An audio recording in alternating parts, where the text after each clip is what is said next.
Hello and welcome back to another video by the Lesfm. I am Sarah and today we will be reviewing the book Anxiety and Me by Guan Un. This video is based upon my own personal experience with the book and other people's thoughts will differ from my own. I have placed the details for this book in the description if you would like to get a copy for yourself. Let's get into it.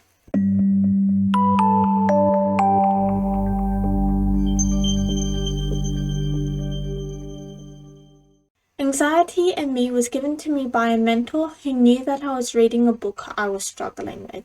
She hadn't read it for herself but hoped that this short book would ease the stress that the first book was causing. Anxiety and Me is only 50 pages long and the page size is smaller than that of an A5 piece of paper. This book is so small that I read it in just 2 sittings over the course of one day. This is a book I wish I had at the beginning of my mental health journey. It's a simple read with simple truths. The author, Mr. Un, has an anxiety disorder that he describes as moderate. The book is written with this view of anxiety in mind, but his points also relate to those who struggle with more severe anxiety, even though the practical steps may look a little different. Anxiety and Me is a reflection of Psalm 131 and how it addresses anxiety. The introduction gives a brief definition of what Mr. Un is referring to when he uses the term anxiety and the differences between everyday anxiety and an anxiety disorder. The first chapter introduces Psalm 131 and the main point he draws from each of the 3 verses. Chapter 2 looks at verse 1 in more detail and explores how God moves our hearts. Chapter 3 looks at verse 2 and how this is a verse most people cling to. But Mr. Un makes the point that verse 2 cannot happen until verse 1 happens. There is an order to dealing with anxiety. Calmness cannot happen first.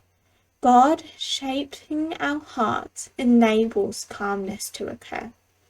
Chapter 4 is about verse 3 and why it should not be dismissed. He points out that anxiety does not need to be a lonely path. Help can be found in a community. Chapter 5 looks at how the world treats anxiety and we are told to just stop it. Mr. Un reflects that this is not doable. Whilst it would be nice if we can just flip a switch and be healed, anxiety and other mental health disorders don't work like that. Mr. Un reflects how there is a Christian version of stop it that is used within churches. The Christian version can be more harmful as it says that all anxiety is sinful. Mr. Un makes the point that sometimes anxiety is based within sin, but not always. He then points to verses that explore a more biblical response to the stop it mindset. Chapter 6 reflects upon how there is hope that can be found in Jesus. Mr. Un reminds us that our salvation is not dependent upon how we feel, but it is dependent upon Jesus' sacrifice. This chapter is beautiful and sums up the rest of the chapters beautifully. Finally, the conclusion looks at the application of Psalm 131 and the other parts of scripture referenced. Mr. Un gives a brief description about what dealing with anxiety can look like in a Christ-like way.